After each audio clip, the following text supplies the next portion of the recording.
에베소서 5장 21절부터 33절까지의 말씀을 쉬운 성경으로 다 같이 합독하겠습니다. 그리스도를 두려워하며 존경하는 마음으로 서로 순종하십시오. 아내들은 주님께 순종하듯이 남편의 권위에 순종하십시오. 남편이 아내의 머리가 됨은 그리스도가 교회의 머리인 것과 같습니다. 교회는 그리스도의 몸이며 그리스도는 교회의 구주가 되셨습니다. 교회가 그리스도의 권위 아래 있듯이 아내가 남편에게 순종하는 것은 당연한 것입니다. 모든 일에 순종하십시오. 남편들은 그리스도가 교회를 사랑하듯이 아내를 사랑하십시오. 그리스도는 생명을 내어 주기까지 교회를 사랑하셨습니다. 그리스도께서는 교회를 물로 씻고 말씀으로 깨끗하게 하셨습니다. 마치 아름답고 깨끗한 신부처럼 교회를 깨끗하고 거룩하게 하시기 위해 그리스도께서 죽으셨던 것입니다. 그러므로 남편들은 이와 같이 아내를 사랑하십시오. 자기 몸을 아끼고 사랑하듯이 아내를 사랑하기 바랍니다. 자기 아내를 사랑하는 자는 곧 자신을 사랑하는 자입니다. 자기 몸을 미워하는 사람은 없습니다. 오히려 아끼고 돌볼 것입니다. 이것이 바로 그리스도가 교회를 위해 하신 일입니다. 우리는 그리스도의 몸인 교회의 지체들입니다. 성경에서도 그러므로 사람이 부모를 떠나 자기 아내와 연합하여 한 몸을 이룰 것이다 라고 말씀하고 있습니다. 그 비밀이 놀랍고 크니 이것이 바로 그리스도와 교회와의 관계를 두고 하는 말. 다시 한번 당부하는데 남편들은 아내를 제 몸같이 사랑하고 아내는 남편에게 순종하십시오. 아멘. 저는 오늘 읽으신 말씀을 가지고 그리스도 안에서 하나 되는 부부, 그리스도 안에서 하나 되는 부부라는 제목으로 말씀을 전하고자 합니다. 저희가 개척한 지가 지금 7년째 거의 다가가고 있는데요. 제가 목회를 하면서 머릿속에서 항상 생각했던 것 중에 하나가 뭐냐면 한 3년 정도를 주기로 해서 꼭 반복해서 설교해야 되는 내용이 있다라고 생각했던 게 이 가정의 달에 관한 부부와 관계들, 그리고 부모와 자녀의 관계들, 자녀가 부모님을 어떻게 섬겨야 하는지, 그리고 종교개혁 주일, 이 세 가지는 한 3년 정도마다 한 번씩은 꼭 설교를 해야겠다라고 생각을 하면서 살아왔습니다. 오늘 우리가 보고 있는 이 부부관계에 관한 주제도 우리 지금 개척 초반부터 계셨던 분들 같은 경우는 이 본문을 실제로 다른 데서도 많이 들어보셨겠지만 실제로 본교에서 이렇게 들으실 때에도 한 2번에서 3번 정도 들으신 분들도 있을 거라고 생각합니다. 그런데 잘 오늘 말씀을 보면서 생각을 했으면 좋겠습니다. 특별히 우리 결혼을 이제 조금 있으면 이제 시작해야 되는 우리 청년들도 그렇고 우리 어린 나이의 자녀들도 세상에서 말하는 결혼과 부부라는 것과 성경이 말하는 결혼이 부부가 어떻게 다른지를 좀 알고 오늘 말씀을 들었으면 좋겠습니다. 예전에 청년부를 맡았을 때 참 안타까웠던 형제 중에 한 사람이 초등학교 때부터 봤던 형제였는데 결혼을 하고 나서 채 6개월이 되기 전에 이혼을 하는 거였습니다. 그 시간 동안 많은 일들이 있었겠죠. 그런데 그 청년하고 얘기하면서 그 청년이 속상해서 한 얘기기도 하겠지만 어떻게 이렇게 어려운 결과를 맞게 됐냐라고 이야기했을 때 그 친구가 했던 얘기 중에 하나가 바로 그런 거였습니다. 뭐냐면 목사님 저하고 성격이 안 맞아요. 그래서 그냥 다른 사람 만나서 잘 살려고요 라고 이야기를 하는 거였습니다. 그때 화가 났던 게 아니라 저에게 그때 들었던 마음은 그런 거였습니다. 결혼이라는 거에 대해서 부부가 어떤 것인지에 대해서 제대로 알려주지 않았다는 것에 대한 미안함이 그 청년한테 있었습니다. 세상은 그렇게 얘기할 수 있는 것 같습니다. 그래서 얼마 전에 저 아는 후배는 저한테 동영상 하나 보내주더라고요. 목사님이 이혼 숙녀 캠프인가 거기에 나왔다고, 이걸 어떻게 봐야 되냐고. 솔직히 내용을 보지 않았습니다. 왜냐하면 그 중간 짤 같은 내용만 잠깐 봤는데 그 내용을 보고도 제가 문득 들었던 생각은 뭐냐면 이분을 비난하기 위해서 그런 게 아니라 오늘 에베소 5장 21절에서 33절의 말씀만 기억했어도 거기 나와서 하는 얘기들 중에 거의 95% 되는 이야기들은 할 수 없는 이야기였습니다. 그냥 예수 안 믿고 서로 진짜 좋아서 이 사람하고 결혼했어 라고 말하는 사람들과 다를 바가 아무것도 없는 사람이었기 때문에 그냥 사회에서는 목사님이라는 것 때문에 자극적으로 그 사람들을 방송에 내보냈겠지만 볼 때 제가 안타까웠던 건 그겁니다. 그러니까 우리가 교회 생활 하다 보면, 신앙생활 하다 보면 그런 얘기 들을 때 있지 않습니까?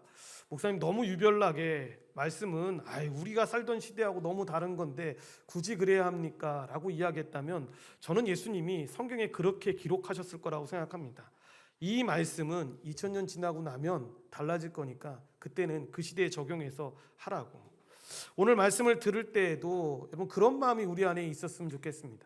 성경에 어떻게 결혼이 생기게 되었고 이 부부가 어떻게 살아가야 되는지에 대해서 성경이 어떻게 이야기하는지에 대한 것들을 좀 들었으면 좋겠습니다.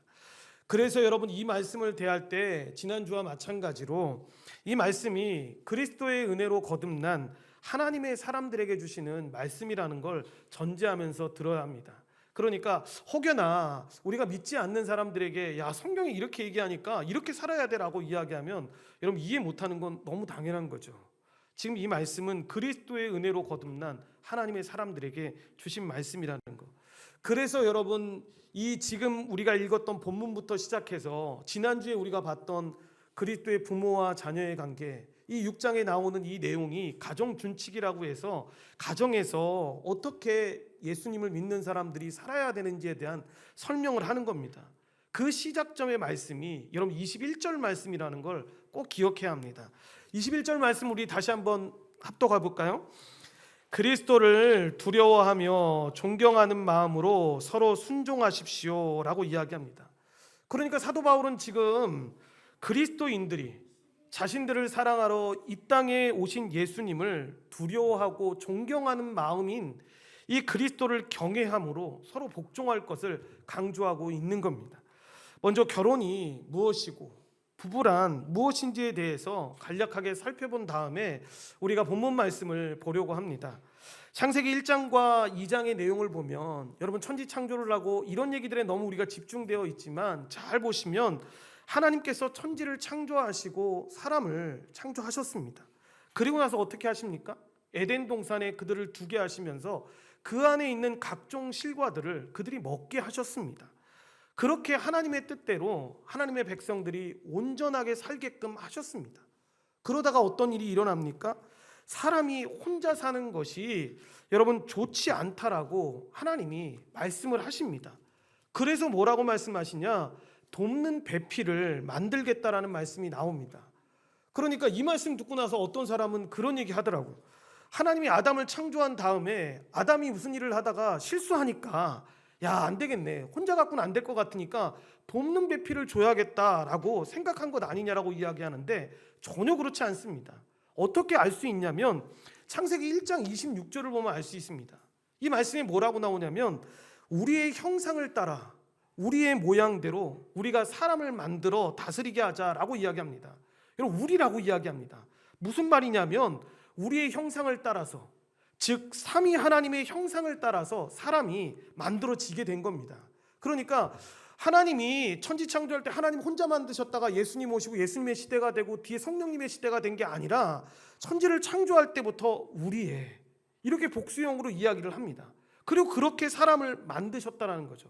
이건 뭐냐면 실수한 게 아닙니다. 원래 계획대로 사람을 그렇게 만드신 겁니다. 그럴 때 여러분 사람을 어떻게 나누십니까? 21절에 보면 아담을 깊게 잠들게 한 다음에 그의 갈빗대 하나로 여자를 만드십니다.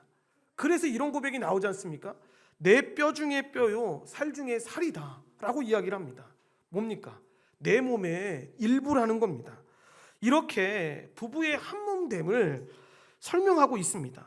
그러니까 처음부터 그렇게 부부가 한몸임을 하나님이 그렇게 정하셨음을 우리에게 말씀하고 있는 겁니다. 결국 이것을 위해서 예수 믿지 않는 사람들까지 포함하는 중요한 제도를 만드는 거죠. 그게 바로 부부가 되어지는 겁니다. 여러분 우리가 이것을 이해하고 나야지만 어떻게 우리가 부부로서 살아가야 되는지 그리고 어떻게 자기를 이해하고 앞으로 어떻게 서로를 향해서 함께 힘을 모아서 하나님의 뜻을 이루면서 살 수 있는지에 대해서 알게 되는 것입니다. 여러분 이런 내용을 바탕으로 해서 마태복음 3장 19절 3절에 보면 예수님이 이런 말씀을 하십니다. 결혼은 즉 부부의 하나됨은 하나님이 하신 일이다라고 말씀을 하십니다. 그러면서 하나님이 짝지어 주신 것이기 때문에 사람이 나눌 수 없다라고 이야기를 하는 겁니다. 여러분, 하나님이 하신 일이기 때문에 그냥 잘 살아서는 안 되는 거죠. 말씀하신 대로 한 몸의 원리를 가지고 잘 살아야 하는 겁니다. 목사님, 저희는요 한 몸 되면 잘 모르겠고 그냥 남들 부러워하게 떵떵거리면서 이렇게 잘 살고 있습니다 라고 말하면 안 된다라는 거죠. 여러분, 이렇게 한 몸됨으로 살아야지만 서로 온전하게 살아가는 것이고, 또한 다른 사람을 잘 섬기면서 그 사명을 감당하는 삶을 살 수 있는 겁니다. 이 한 몸의 원리가 여러분 특별히 다른 게 아닙니다. 사람이 자기만 돌보서는 제대로 살 수 없다라는 걸 깨닫는 거죠. 그러니까 우리가 한 몸이라고 이야기하는 건 각각 자기 몸의 일부인 그 배우자를 잘 돌봐야 한다라는 책임감을 갖고 이야기하는 겁니다. 그리고 한 몸이라고 하기 때문에 뭘 뜻하는 겁니까? 자기 배우자를 잘 돌본다라는 건 결국 자기 몸을 잘 돌본다라는 이야기인 겁니다. 그러니까 부부의 이 원리에 대해서 창세기 2장에서 나오고 있는 이 원리대로 설명한 다음에 오늘 지금 우리가 보고 있는 이 5장을 함께 얹어야지만 이 부부와 결혼 생활에 대한 것들을 이해할 수 있는 것입니다. 하나님께서는 타락한 인간들을 구원하시기 위해서 예수님을 이 땅에 보내셨습니다. 그리고 십자가 형벌 대속적 죽음으로 우리를 구원하셨는데, 여러분, 구원하셨을 때 야, 이제 너는 지옥 가는 존재 아니야, 너는 이제 천국 가는 존재야 라고 끝낸 게 아니라는 거죠. 그분 안으로 다 그 예수 그리스도 믿는 사람들을 끌어오셔서 하나 되게 하셨다라는 거죠. 교회가 되게 하셨다라는 겁니다. 그리고 이미 이 땅에서 그리스도 안에서 하나님의 백성으로 이 천국의 복을 누리며 서로 한 마음이 되어져서 힘을 합해서 온전케 되어져서 그렇게 한 몸으로 주의 사명을 감당하는 자로, 하나님을 예배하는 자로 살아가게 하신 것입니다. 여러분, 이게 바로 온전한 부부가 탄생하는 것이고, 이들이 결국에는 복음을 위해서, 다른 사람들을 위해서 하나님의 뜻을 성취하기 위해서 이 땅에 살아야 함을 이 말씀을 통해서 지금 우리에게 보여주고 있는 것입니다. 우리가 이것을 이해할 때 부부를 제대로 이해할 수 있는 것입니다. 그러므로 제대로 결혼하고 제대로 잘 살아가기 위해서는 뭐가 필요하겠습니까? 당연히 먼저 교회 안에서 잘 자라가야 하고 또 복음을 믿고 살아가야 합니다. 그래야지만 제대로 결혼할 수 있는 것이고 제대로 이 부부의 도리를 잘 지키면서 살아갈 수 있는 것입니다. 바라기는 오늘 우리가 살펴보는 이 말씀을 통해서 성령님께서 우리 안에 감화를 주셔서 부부들이 이 치유를 누릴 수 있도록, 그리고 예수님 닮아가는 그 성화의 자리로 나아갈 수 있는 큰 은혜가 있었으면 좋겠습니다. 본문으로 들어가서 먼저 아내들에 대한 권면이 나옵니다. 22절부터 23절 말씀을 다 같이 합독하겠습니다. 아내들은 주님께 순종하듯이 남편의 권위에 순종하십시오. 남편이 아내의 머리가 됨은 그리스도가 교회의 머리인 것과 같습니다. 교회는 그리스도의 몸이며 그리스도는 교회의 구주가 되셨습니다. 아멘. 먼저 뭐라고 이야기합니까? 아내는 남편의 권위에 순종해야 한다라고 이야기합니다. 그런데 여러분, 이 말에 대한 오해가 여러분 참 많았습니다. 그래서 실제로 남편에게 순종하라고 하니까 사람들이 기본적으로 갖는 생각이 뭐냐면, 아, 남자가 여자보다 우월하나? 그러니까 순종하라고 하나? 라고 오해를 많이 했습니다. 이런 오해가 가능했던 이유 중에 하나는 뭐냐면, 당시의 시대적 상황도 그랬지만 우리나라의 유교적인 상황도 이를 뒷받침했습니다. 그러니까 아내 보고 남편에게 순종하십시오라고 이야기하면 그게 그렇게 어렵지 않은 시대였습니다. 당연히 그렇게 사는 게 맞는 시대가 됐습니다. 그러니까 이 말씀을 오해하면 요즘 시대 같으면 남녀 차별 주장하면서 성평등을 주장하면서 이게 무슨 말이야 라고 이야기하면 안 된다라는 거죠. 이때 참 무지하고 안타까운 시대를 살았는데, 그러나 이런 오해와 편견과 달리 바울 역시 여러분이 생각하는 것처럼 그렇게 잘못된 생각에서 이 말을 이야기했던 게 아닙니다. 대표적으로 바울이 했던 말 중에 갈라디아서 3장 26절만 제대로 알아도 바울이 결코 그렇게 사람들이 오해하는 것처럼 남성이 여성보다 더 우월해, 이런 의미에서 이 말씀을 얘기하지 않았다는 걸 알게 됩니다. 바울이 뭐라고 3장 26절에 이야기하냐면, 그리스도 안에서는 유대인이나 그리스도인이나 종이나 자유인이나 남자나 여자나 차별이 없다고. 그러니까 우리 모두가 그리스도 안에서는 하나라고 선언합니다.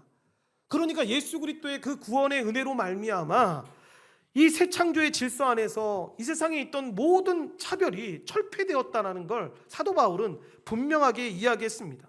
그러니까 이 말은 무엇입니까? 여러분, 하나님 앞에서 모두 동등하다라는 거죠. 남자도 여자도 동등하다라는 걸 이야기하는 겁니다. 사도 바울만 그랬던 게 아닙니다. 이 결혼을 창조하신 하나님께서도 이렇게 말씀하십니다. 여호와 하나님이 이르시되 사람이 혼자 사는 것이 좋지 아니하니 내가 그를 위하여 돕는 배필을 지으리라 라고 말씀합니다. 그런데 참 모든 걸 삐딱하게 보기 시작하면 삐딱할 수밖에 없는 게, 여러분, 이것을 보고 어떤 사람들은 그렇게 이야기합니다. 보십시오, 하나님도 여자를 돕는 배필이라고 말씀하고 있지 않습니까? 그러면 어쨌든 여자는 남자를 돕는 존재니까 남자가 여자보다 그래도 좀 나은 거 아닙니까? 라고 말하시는 분들이 있습니다. 그런데 제가 요즘에 막심하고 공부하다가 그런 내용들을 참 많이 느끼는 것 중에 하나가 뭐냐면, 여러분, 우리말이 진짜 애매할 때가 많습니다. 그러니까 이 말씀을 보면서 여러분, 우리는 무슨 생각을 하냐면, 돕는이 배필을 꾸미고 있지만 사실 성경에 이 히브리 언어로 이 성경을 보게 되면 우리말 어순과는 반대로 나옵니다. 그러니까 뭐냐면, 돕는을 어떻게 해석하냐면 돕는 자로 나옵니다. 이게 여러분 성경에 보면 어떻게 나오냐면, 우리의 질병을 치료하는 의사, 그리고 우리에게 가르침을 주는 스승과 교사를 돕는 자라고 이야기합니다. 그리고 더 나아가서는 하나님이 우리를 돕는 자라고 표현하고 있습니다. 그러니까 만약에 우리말에 대한 그 애매함으로 인해서 여자를 단순히 남자 옆에서 그렇게 남자를 돕는 사람이야 라고 생각한다면 결국에 이 이야기는 무엇입니까? 하나님을 그저 우리 인생을 살아가는 동안에 돕는 심부름꾼으로 생각한다는 것과 똑같은 거니까. 실제로 하나님을 믿는 사람들 중에 그런 사람이 없지 않습니까? 그러니까 이 부분은 어떻게 해석해야 되냐면, 오른쪽 눈에 대한 왼쪽 눈, 그러니까 오른쪽 귀에 대한 왼쪽 귀와 같이 그렇게 서로 돕는 자로 하나님이 남자와 여자를 창조하셨다라고 이 말씀을 봐야 되는 겁니다. 그래서 처음에 말씀드렸던 것처럼 21절에 나오는 그리스도를 두려워하며 존경하라라는 그 마음으로 서로 순종하라는 이 말씀을 여러분 먼저 주셨다라는 사실을 우리가 꼭 기억해야 되는데, 그러니까 아내만 남편에게 순종하는 것이 아니라 남편도 아내에게 순종해야 한다라는 것입니다. 이 대전제를 기초로 해서 아내와 남편에게 말씀을 주신 거죠. 그러니까 아내는 어떤 존재입니까? 라고 물어보면 하나님의 형상을 갖고 있다라는 점에서 남자와 대등하게 그 남편을 돕는 자, 그의 곁에서 함께 지내며 함께 일하는 사람이 아내입니다 라고 이야기합니다. 이렇게 남편에 대한 아내의 순종은 기능적인 어떤 일에 대한 순종이지 존재적 열등감으로 인해서 생긴 그 순종이 아니라는 걸 기억해야 합니다. 그러니까 아름다운 결혼 생활을 하기 원한다면 하나님은 아내들에게 분명한 이 기능적인 이 순종의 가르침을 주신 거죠. 그것이 뭡니까? 남편의 머리됨을, 즉 권위를 인정하라고 하나님은 말씀하고 있는 것입니다. 이렇듯 우리가 예수님을 인정하든 남편의 그 권위를 인정하라고 말씀하시는데, 즉 아내는 어떠한 경우에도 남편의 이 기능적인 가정의 머리됨의 이 권위를 인정해야 하는 것이고 그 위치를 존중해야 한다라는 걸 지금 설명하고 있는 겁니다. 그런데 이런 말씀 드리면 여러분, 아내분들 중에서 속으로 좀 부글부글 끓을 수 있는 사람들도 있을 수 있지 않습니까? 목사님이 우리 남편 몰라서 그래요. 우리 남편 알면 절대로 이런 역할 할 수 있는 사람 아닙니다라고 말할 수 있을 거라 생각합니다. 여러분, 쉽게 이야기하면 그런 거 아닙니까? 존경할 만해야지 존경하지. 다른 사람들처럼 뭐 돈을 많이 벌어다 주나, 다른 사람들처럼 집안에 평화를 주나, 애들을 잘 돌보나, 이렇게 말하실 수도 있다고 생각합니다. 그런데 이 말씀을 오해하시면 안 됩니다. 여러분, 이 말씀은 남편을 순종하라는 이 명령은 위치에 대한 겁니다. 그러니까 우리가 왜 남편을 존경해야 합니까? 라고 이야기했을 때 남편이 돈을 잘 벌어다 주거나 나를 많이 사랑해 주거나 사회에서 훌륭하기 때문에 존경하라는 것이 아니라 하나님이 그를 나의 남편으로 두셨기 때문에 존경해야 한다라고 이야기하는 겁니다. 그러니까 이 세상의 모든 아내는 남편이 훌륭하다라고 말하는, 훌륭하지 않다라고 말하는 그 어떤 조건과 상관없이 남편을 존중하고 그를 자기의 머리로 인정해야 한다라는 것입니다.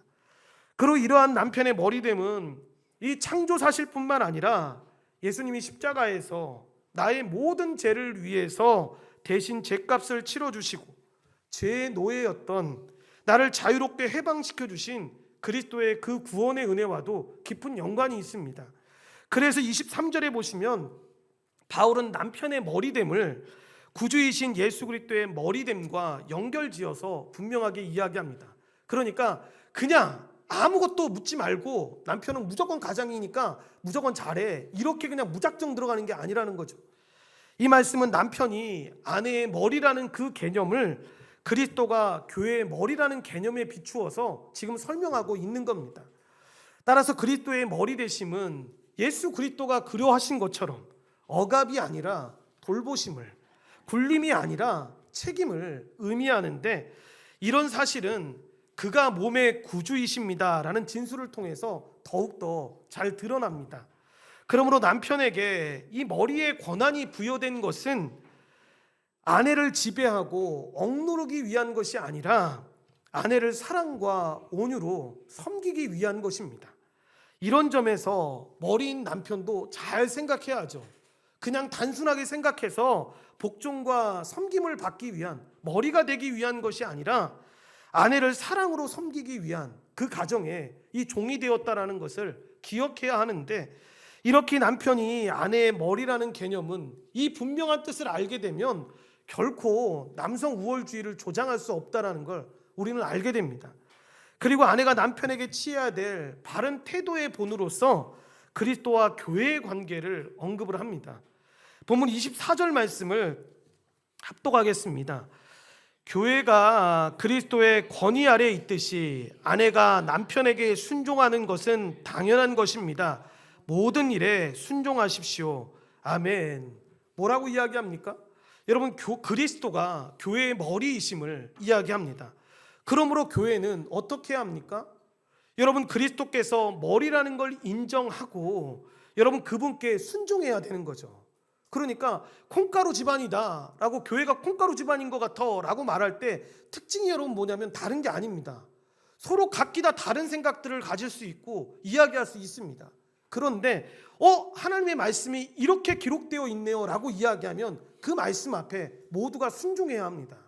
이건 사람의 생각이 아니니까, 하나님의 말씀으로 주신 거니까 순종해야 된다라는 거죠.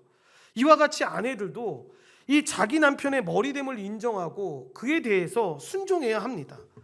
이렇게 하나님께서 가정의 질서와 안녕을 위해서 머리를 세우셨는데 머리의 구실을 이 남편에게 부여하신 겁니다.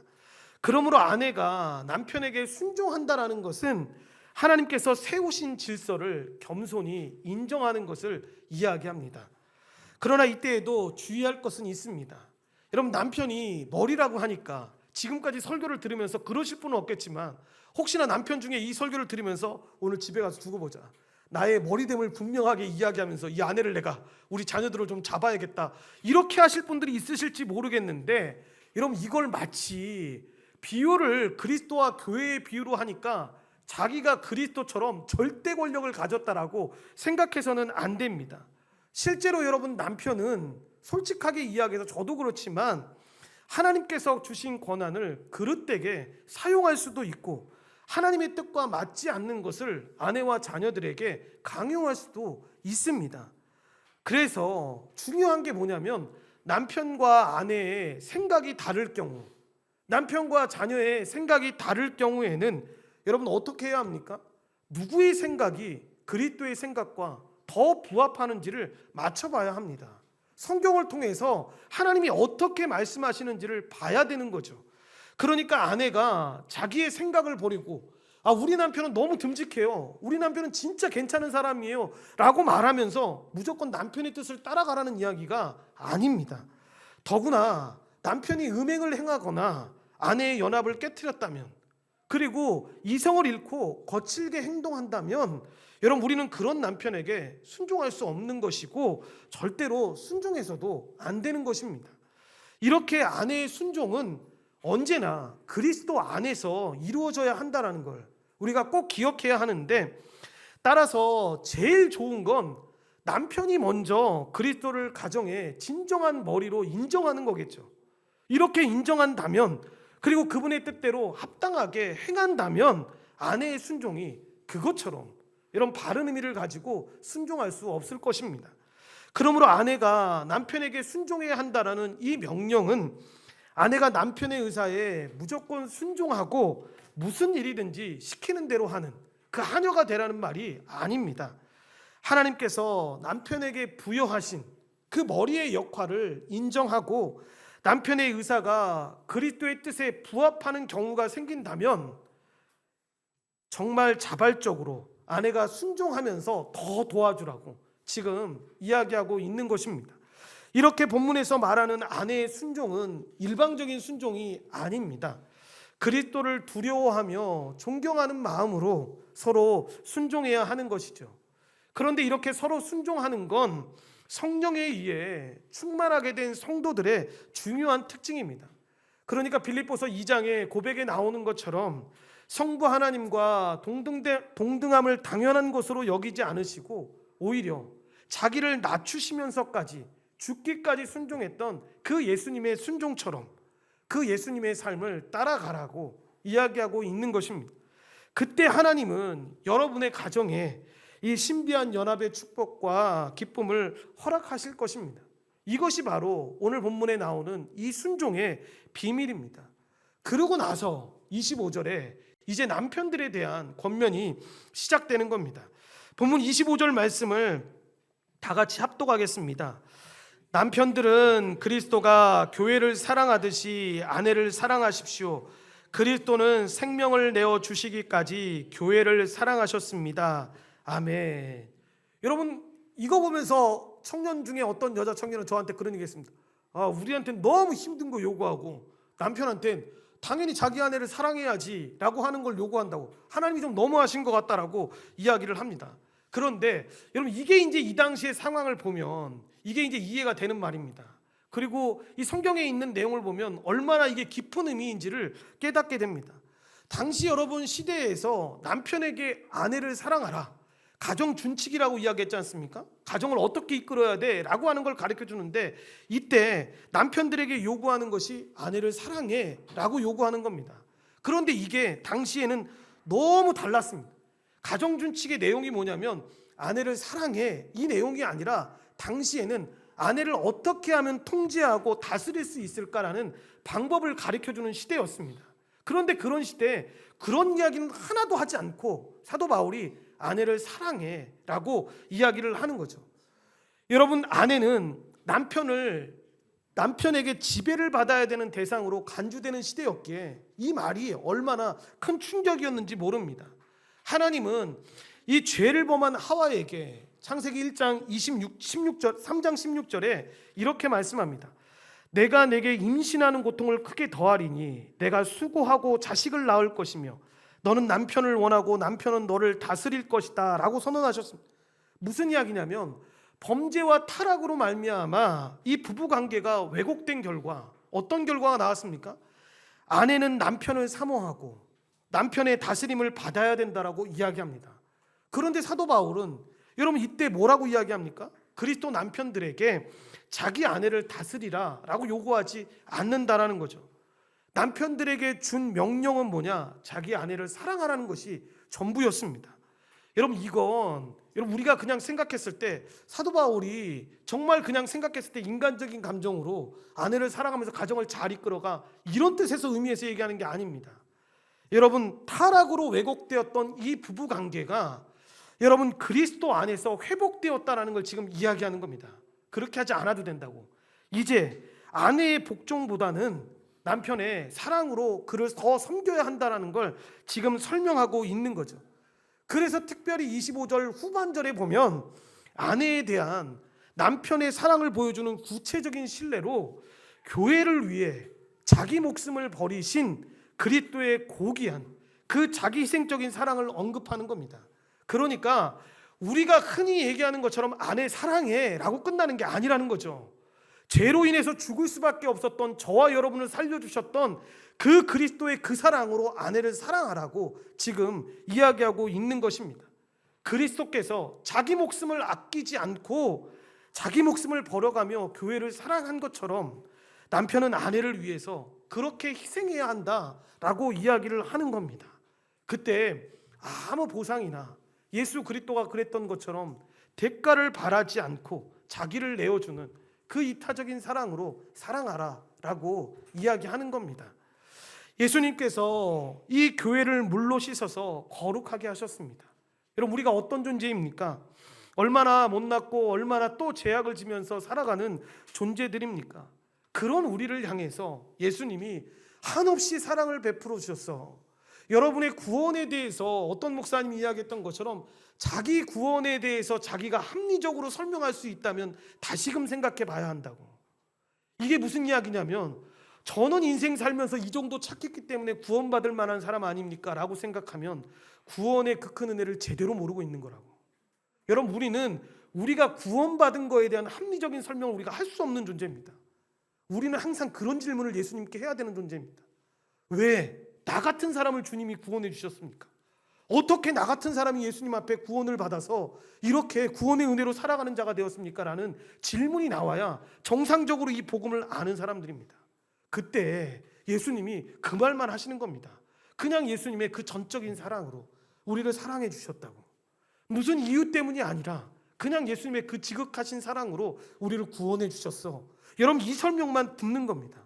여러분, 그런데 이 사랑으로 아내를 사랑하라는 겁니다.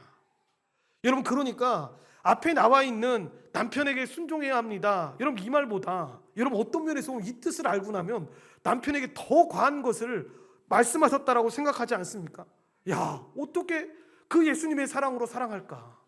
넘어질 때가 너무 많은데, 저도 어저께 잠깐 아내한테 삐질 때가 있었는데, 그래서 아내한테 좀 이렇게 화가 나서 좀 이렇게 하고 있다가 말씀을 계속 준비하는데 아내가 그렇게 공격하면 안 되는데 간혹 가다가 아내가 말씀을 보고 그렇게 말할 때가 있습니다. 내일 말씀 제목이 뭐예요? 그러는데 제가 말씀 제목을 딱 보는데 그리스도 안에서 하나 되는 부부지 않습니까? 삐진 상태로 계속 있으면 안 되는 거야. 그러니까 뭘 들 때 가가지고 이게 들어주니까 아내가 옆에서 그런 얘기를 하는 겁니다. 지금 뭐 하는 거냐 그래서 아니 말씀 생각하니까 내가 이런 거라도 해야지 하면서 이렇게 돕는 거죠. 여러분, 이게 와, 우리 목사님 되게 극진한 사랑입니다 이렇게 표현하실 분은 아무도 없겠지만 이 말씀 앞에서 사람이 돌아보는 거죠. 이런 예수님의 그 사랑 앞에서 걸어가게끔 되는 거죠. 예수님의 그 사랑으로 아내를 보게끔 되는 거죠. 그러니까 믿음이 있는데 아내를 사랑하지 않는다? 정말 예수 잘 믿는데 아내를 사랑하지 않아. 우리 사람이 너무 이상해가 사랑하지 않아. 여러분, 이건 있을 수 없는 얘기입니다. 예수님을 사랑하면 아내를 더 지극히 사랑할 수밖에 없는 거죠. 그래서 28절에 보면 뭐라고 이야기하냐면 이와 같이 자기 몸을 사랑하는 것처럼 자기 아내를 사랑해야 한다라고 이야기합니다. 여러분, 맨 처음에 나오는 이와 같이라는 이 부사 있지 않습니까? 예수님께서 교회를 영광스럽고 거룩하게 하시려고 교회를 위해서 자신을 내어주신 희생적인 사랑을 이야기합니다. 그러니까 여러분, 그리스도는 교회의 머리이지만 교회 위에서 예수님이 군림하시기보다 교회를 사랑하셔서 교회를 위해서 자신을 내어주셨지 않습니까? 이와 같이 남편들도 아내의 머리라고 해서 아내 위에서 군림하거나 아내에게 희생을 요구하지 말아야 한다는 거죠. 그냥 오히려 아내를 사랑하고 아내를 위해서 자신을 내어주어야 한다는 것을 말하고 있는 겁니다. 그러므로 남편들은 자기 아내가 비록 순종적이지 않더라도 좀 사근사근 다가오면서 막 여보 막 그러면서 이렇게 하면 정말 좋겠지만 곰탱이 같더라도 그렇게 하지 못하고 순종하지 못하더라도 아내를 무조건적으로 사랑해야 한다라는 거죠. 이렇게 남편들이 아내를 사랑해야 한다라는 건 여러분 아내에 대한 의무이기 이전에 주님에 대한 의무라는 사실을 기억해야 합니다. 이 부분에서 사도 바울이 새로운 비교의 기준으로 자기 몸에 대한 사랑을 제시하는 겁니다. 즉 남편들은 아내를 사랑하되 자기 몸을 사랑하는 것처럼 해야 한다라는 겁니다. 그런데 이거 잘못 보면 기껏 교회에 대한 그리스도의 고귀한 그 사랑을 이야기하다가 너무 한참 떨어져서 이 자기 몸에 대한 인간의 사랑으로 비교 기준을 너무 낮춘 것 아닙니까? 라고 이야기하실 수 있습니다. 그런데 여기에도 여전히 기독론적인 요소가 있습니다. 쉽게 말해서 그리스도께서 자기의 몸인 교회를 사랑하셔서 저와 여러분을 사랑하셔서 교회를 먹이고 보살피는 것처럼 사람들도 자기의 육체를 보살피고 먹여야 한다라는 것을 이야기하는 겁니다. 이것은 그리스도께서 자기 몸인 교회를 사랑하는 것처럼 이 남편들도 자기 몸인 아내를 사랑해야 되는 것을 이야기하는 것인데, 아내를 사랑하되 자기 몸을 사랑하는 것처럼 사랑하라는 이 권면은 남편과 아내가 한 몸이라는 이 전제 하에서 설명하고 있는 것입니다. 남편과 아내는 결혼을 통해서 한 몸이 되었습니다. 따라서 남편의 몸은 아내의 몸이고 아내의 몸은 여러분 남편의 몸입니다. 이런 점에서 남편은 자기 아내를 사랑하는 사람은 자기를 사랑하는 사람이다라고 이야기할 수 있는 거죠. 그럼 세상에 자기를 미워하는 사람이 어디 있겠습니까? 정상적인 사람이라면 누구나 자기 육체를 미워하지 않고 도리어 소중히 여기면서 잘 먹이려고 합니다. 이와 마찬가지로 정상적인 남편이라면 결혼을 통해서 자기와 한 몸이 된 그 아내를 정말 미워하지 않고 도리어 소중히 여기면서 사랑해야 한다라는 사실을 기억해야 합니다. 이렇게 예수님과 교회가 이 영적으로 하나 된 것처럼 남편과 아내도 서로 순종하고 사랑함으로 완전히 하나가 되어야 하는데, 이렇게 되려면 무엇보다 남편들은 자신과 한 몸이 된 그 아내를 사랑하고 섬겨야 합니다. 그리고 이제 마지막으로 본문 33절에 보시면 다시 본달락의 중요한 주제인 남편과 아내로 돌아오는데, 이 말씀 한번 합독하겠습니다. 다시 한번 당부하는데 남편들은 아내를 제 몸같이 사랑하고 아내는 남편에게 순종하십시오 라고 이야기합니다. 그룹 전체에서 제시됐던 이 권면을 짧은 두 문장으로 요약하고 있는 겁니다. 특이한 건 뭡니까? 처음에 우리가 읽었던 이 말씀에서는 권면의 순서가 달라진 거죠. 권면의 순서가 첫 번째는 여자였고 아내였고 남편의 순서였는데, 이제는 남편과 아내로 바뀌어서 이야기합니다. 그러면서 먼저 남편들에게 뭐라고 이야기합니까? 자기를 사랑하는 것처럼 자기 아내를 사랑해라 라고 명령합니다. 그러니까 단지 감정이 아니라 그리스도께서 교회를 위해서 보여주신 것과 같은 그 자기 희생적 사랑을 하라고 명령하고 있는 겁니다. 이어서 아내들에게 자기 남편에게 순종하라고 이야기합니다. 하나님께서 남편에게 부여하신 그 머리의 역할과 책임을 겸손히 인정하고 남편에게 순종하라라고 이야기하는 겁니다.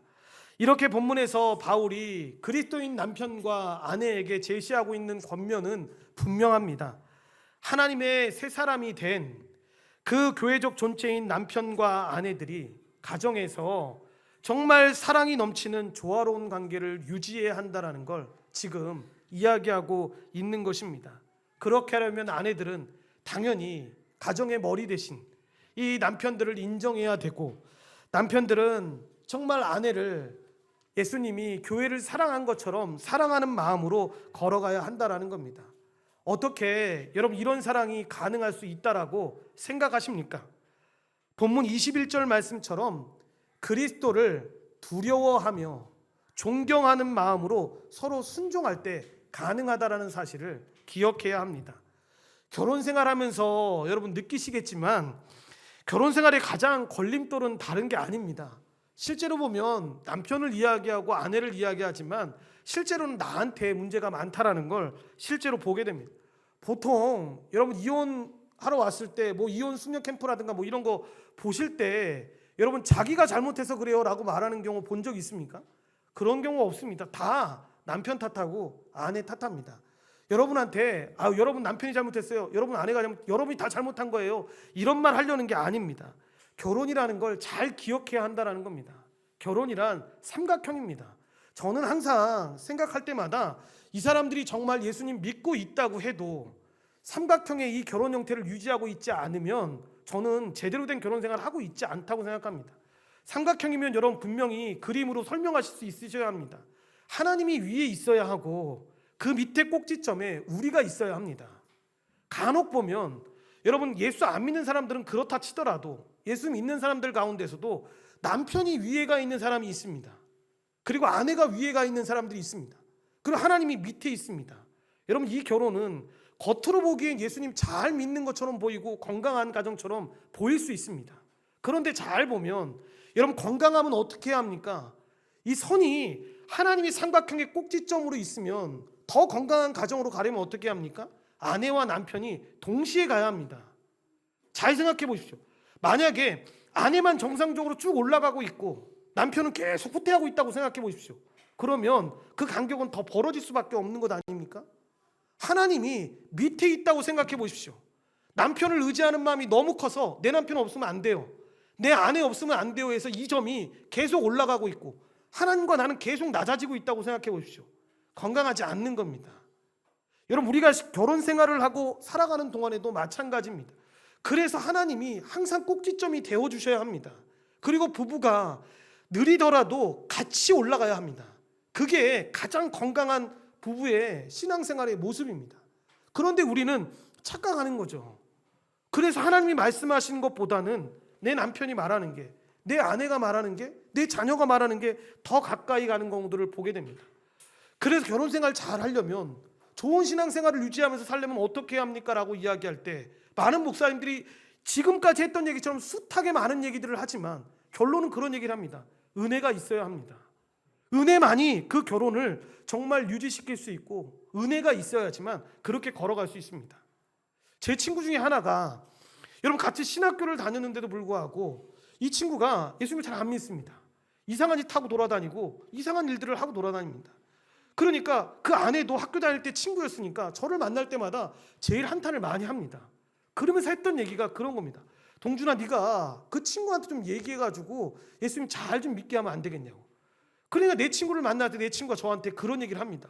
뭐라고 얘기를 하냐면, 야 동준아, 네가 몰라서 그렇지, 그 여자애가 광신자야.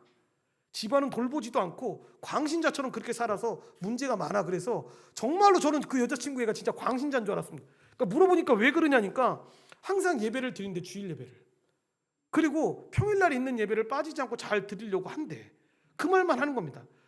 근데 왜 광신자냐고 하니까, 야 교회도 안 갈 때도 있는 거고 그렇게 좀 몇 달 동안 그렇게 할 수도 있는 거죠. 어떻게 그렇게까지 하냐라고 이야기해서 제가 편한 친구니까 그렇게 얘기했습니다. 이 친구가 신학적인 걸 모르는 친구가 아니니까 제가 그 친구한테 그랬습니다. 평생을 임마 감사하고 살으라고. 그 나이 때 여자들이 나가서 다 바람 핀다더라. 근데 네 아내는 그 못난 너 보면서 임마 그렇게 살고 있다고. 예수 잘 믿게 해달라고 기도하면서 살고 있다고. 이런 아내가 세상에 어디 있냐고. 저는 여러분 이 이야기를 들으면서도 문득 들었던 생각 중에 하나가 바로 그런 겁니다. 여기 계신 남편분들, 아내한테 정말 사랑해야 하기도 하지만 아내분들도 남편한테 정말 잘 세워주셨으면 좋겠습니다. 저는 이 부부관계를 생각할 때마다 곰곰이 생각합니다. 여러분 싸움 안 하고, 누가 이 어린아이가 저한테 한번 그런 질문을 한 적이 있습니다. 목사님네 집은, 목사님은 안 싸우시죠? 저 집 아들들이 지금 2명이나 있는데 부끄럽습니다. 그런 질문 들으면 그냥 웃고 맙니다. 그 앞에서 막 나 우리 많이 싸워 막 이렇게 얘기하면 그렇지만 많이 싸우진 않습니다. 많이 싸우진 않는데 싸울 때 그렇죠, 공룡이 보일 때도 있고 막 싸울 때 있죠. 그런데 아까 처음에 얘기했던 그 삼각형을 항상 기억합니다. 뭐냐면 하나님이 주인이시니까, 우리 가정의 머리가 하나님이시니까. 이거 할 때 여러분 결혼했을 때 진짜 남편분들도 그러시겠지만 아내가 이해 안 될 때가 많았습니다. 왜 이걸 이렇게 하지? 이거 진짜 합리적인 거 아는데 누구한테 물어봐도 이건 아내가 잘못한 건데 라고 하는 것들 앞에서 청년이 저한테 왔을 때 제가 그 질문을 하면 남자 청년들이 그 질문을 들으면 그럼요. 목사님 그러면 아내한테 잘 가르쳐야죠. 그리고 다음부터는 그렇게 하지 말라고 해야죠. 근데 나는 있잖아, 네가 그 대답 할 줄 알았는데 나는 그냥 그러려니 해. 목사님 그러면 이상해집니다. 여자가 제대로 가르쳐야죠. 이건 잘못한 건데. 아니 근데 시간이 지나면 아내가 진짜 바보가 아니면 다 알더라. 그 먼저 와서 미안하다고 하더라. 그럼 먼저부터 처음부터 미안하다고 했었어야지 왜 그랬냐고. 근데 그게 부부야. 결혼 안 됐으니까 잘 모를 텐데 결혼하면 그래야 돼. 아내를 다 감싸주라는 게 아니라 어떤 때는 아내가 진짜 우리 세상 말로 꼴통짓을 해가지고 이상한 짓을 했는데 그때 그냥 봐야 될 때가 있어. 그리고 아내한테도 얘기했던 게 남편이 진짜 단순해. 밖에서 정말 그렇게 인정받아도 아내한테 쿠사리 들으면 집에 들어와서 기분 나쁜 게 하루 종일 기분 나쁘는 게 남편이야. 그래 밖에서 인정 못 받아도 들어왔을 때 우리 남편이 시원찮아도 들어왔을 때 우리 남편이 최고다라고 이야기해주면 남편은 그게 그렇게 좋아. 이게 어려운 거냐? 이게 어렵지 않은 거잖아. 그러니까 그렇게 살았으면 좋겠어. 오늘 이 말씀을 여러분 해주지 못하면서 그렇게 이야기했습니다. 여러분 이게 이 뒤에 초기 기독교 시대에 보면 어떤 현상이 일어나냐면 여러분 이런 아내들로 말미암아 불신 남편들이 예수님을 믿게 됐다는 기록이 있습니다. 이게 제 말이 아닙니다. 여러분 베드로전서 3장 1절에 보면 이 말씀 한번 우리 합독해 볼까요? 이와 같이 아내들은 남편에게 순종하십시오. 그러면 하나님을 멀리하고 그 말씀에 귀를 기울이지 않던 남편들도 아내의 순종하는 모습에 의해 하나님을 믿게 될 것입니다. 억지로 설득하려는 100마디 말보다 온전한 행동이 남편을 감동시킬 것입니다. 아멘.